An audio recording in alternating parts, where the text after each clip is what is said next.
সেদিন বাবা বাজার থেকে বড় একটা রুই মাছ কিনে এনেছে। সেই রুই মাছের মধ্যেই এই বিশাল বিশাল ডিমগুলো হয়েছিল। এই ডিমগুলো আমি কীভাবে রান্না করেছি সেটাই তোমাদের সাথে আজ শেয়ার করব। চলো, প্রথমেই ডিমগুলোকে ভালোভাবে ধুয়ে নিয়েছি এবং তারপরে হলুদ আর লবণ মিশিয়ে ভেজে নিলাম। ভাজা হয়ে গেলে ডিমগুলোকে আমি ছোট ছোট করে টুকরো করে নিয়েছি। তারপরে গরম তেলে পেঁয়াজ কুচি দিয়ে দিলাম।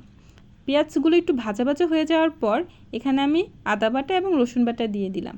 তারপরেই এক এক করে শুকনো উপকরণগুলো দিয়েছি এখানে স্বাদ মতো লবণ, হলুদের গুঁড়ো, মরিচের গুঁড়ো, তেজপাতা গুঁড়ো, ধনে গুঁড়ো এবং জিরা গুঁড়ো। তারপর এখানে আমি ব্যবহার করেছি টমেটোর পিউরি এবং সামান্য পরিমাণ পানি। তারপর নেড়ে চেড়ে ঢেকে দিব।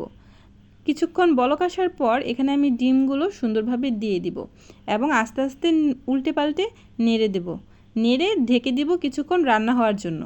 এখানে আমি কয়েকবারই ঢাকনা সরিয়ে সরিয়ে নেড়ে চেড়ে দিয়েছিলাম। তারপর এখানে রান্না যখন হয়ে এসেছে তার কিছুক্ষণ আগে আমি এখানে দিয়ে দিলাম কাঁচামরিচ এবং সর্বশেষ নামিয়ে নেওয়ার আগে ধনেপাতা দিয়ে নামিয়ে নিলাম।